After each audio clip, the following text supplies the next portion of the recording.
So I do the Steve Carell finger on the zipper trick. You could. If you want to show that to everyone on YouTube, you totally can. That's me. Okay, so today's behind the scenes interview is actually going to be structured a little bit different than what you may be used to. I actually had the privilege of being live and in person with Rob Sutton, and we decided that what better time to do something like this than now. But I gotta be honest, Rob, when you asked me to come to your room, this is not exactly what I had in mind. Sorry about that. No, it's all right. It's all right. This is a great opportunity to be able to do something like this for everybody. So I'm gonna jump right into it. And one of the first questions that I always like to ask is, who were you when you first entered the 12-volt industry? I was just a kid. I was 5 days out of high school, 1987. My dad was a store manager at Silo, an electronics chain back in the day, and not knowing anything else what I was going to do, thought about going into art school, but decided to work in a warehouse for an electronics company and learned the model numbers, got really good with the product, and next thing I knew, I was on a retail floor. And very nice. It's been a long time. You started off in a warehouse, found yourself on a retail floor, and then what following steps led you to end up on a manufacturer side? I ended up running 5 stores. Okay. And then ended up in the distribution side of the business, 12-volt mainly distribution. And then that led me to merchandising for a little while with MTI. And then eventually I made it into the car audio world in 2002 officially with a manufacturer. Okay. Yeah. And then going from there, what point did you get into Kenwood? So I worked for second-tier companies in car audio for a while and enjoyed it, loved it. Kenwood was always the biggest, best, and my dream job, frankly. Really? Big company, good people. I knew people at Kenwood and had a lot of respect and just wanted to get in on the fun. So I waited, and I had an opportunity in 2007. Okay. Dave Hogue, who now is our executive vice president, was leaving his position as the regional sales manager and moving up. And so I was Dave's first hire in his director job position, and we kind of grew up together in the company since then. Okay, so 2007 is when you started, right? Yeah. Okay, so we're now 2022. So I'd say it's fair to assume after 15 years with the company, you've probably learned what some of your favorite things are about being here. Do you mind sharing some of those? Oh, absolutely. Well, first and foremost, it's the people. I mean, every single person that I've worked with or I work with now, we just all want to be here. It's a great environment. Yeah. We all take care of each other, and we just all really pull together when we need to. We've been through a lot. We've had a ton of success over the years. Me personally, starting in the regional sales manager position, at one point I had worked my way and I was the director of sales for a while, and I really enjoyed that job as well.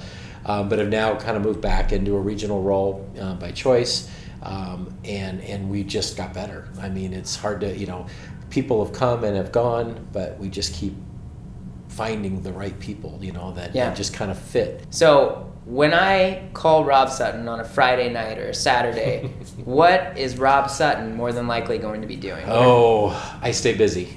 I really stay busy. But for me, most many Friday nights are going to be probably a live show, a concert. Live music is a passion for me. Those who know me know I go to as many concerts as I can. Sure. I actually, here in Vegas last night, caught a show with Rick. And we do that often, even in Hollywood when I'm down in the office. But live music's something that I love. I love the energy. And it always invigorates me. And I'm in this business because I love audio, and the music's just a nice fit. Sure. And then on a Friday night, I'll be doing a concert. Typically on weekends, I'm very active with youth sports. I volunteer a lot of time.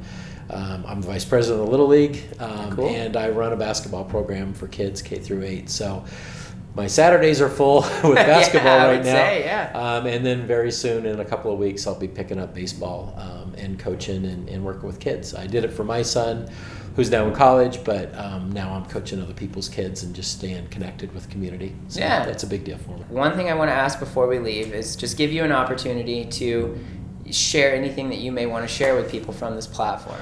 I think, at the end of the day, we talk about us and our bond, but The intangible for us is our connection to our dealers. Yeah. It just never fails to just blow my mind how, we're so lucky. We do our trips, and we get out, we spend time with dealers, whether it's at shows or on our getaways, or out in the field, working the field, when I come in with my reps. But I just have literally hundreds of relationships with dealers, and many of them on a very personal level.